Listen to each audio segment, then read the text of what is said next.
ගිය දිනවල ලංකාවට පැවති අයහපත් කාලගුණය සුළිසුළං සහ තද වර්ෂාව නිසා සිදු වූ හානි පිළිබඳ විස්තරාත්මක පුවත් ඉදිරිපත් කරන්න කැමැතියි. කටුනායක සිට තුර්කිය බලා ගමන් ආරම්භ කළ ගුවන් යානයක් අතරමඟදී ඇති වූ කාර්මික දෝෂයක් හේතුවෙන් එහි ගුවන් නියමුවාගේ අති දක්ෂතාවය මත මගීන් 202ක් පමණ බේරාගෙන ආපසු කටුනායකට ගොඩ බෑමට ඔහු ක්‍රියා කොට ඇත. නගරයේ ජනතාවටද වන්දි දීමනා ප්‍රමාදයකින් තොරව ඉටු කරන බව රජය පවසයි.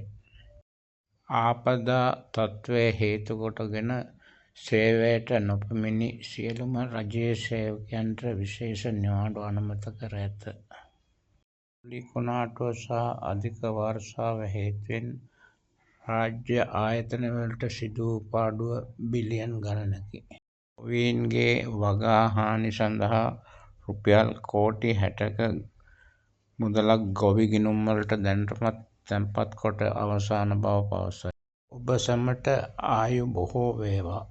අපේ දුම්රිය මාර්ගවලට සිදු වූ දැඩි අලාභය තක්සේරු කොට ඒවා නැවත අධිරයෙන් අධීරය අලුත් වැඩේ කිරීමේ කටයුතු ආරම්භ කොට ඇත.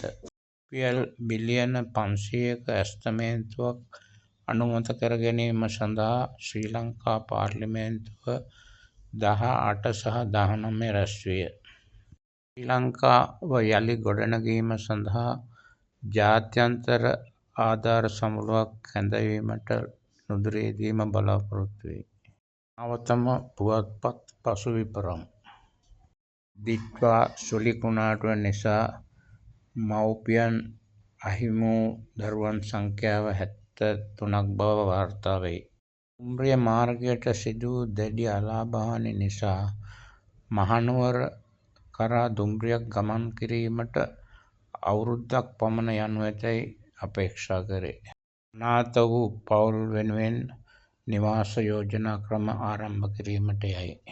කුණාටුව හේතුවෙන් මාර්ග සංවර්ධන අධිකාරියට සිදු වූ පාඩුව රුපියල් බිලියන 75ක් බව ඉංග්‍රීසි පුවත්පතක සඳහන් වේ.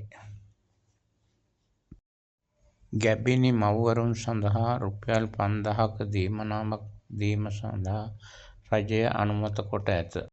ආපදාවෙන් හානි වූ යටිතල පහසුකම් සඳහා සංවර්ධනයට ලෝක බැංකුවෙන් කෝටි 3600ක්. පාසල්වල 6 වැනි ශ්‍රේණියේ සිට 10 වැනි ශ්‍රේණිය දක්වා 3 වැනි වාර පරීක්ෂණය අවශ්‍ය නැති බව අධ්‍යාපන අමාත්‍යාංශය පවසයි. සහන සැපයීම ගැන පුළුල් කතාවකට ජනාධිපති සියලුම දිස්ත්‍රික් ලේකම්වරුන් කොළඹට කැඳවයි. ඔබ සැමට ආයු බොහෝ වේවා.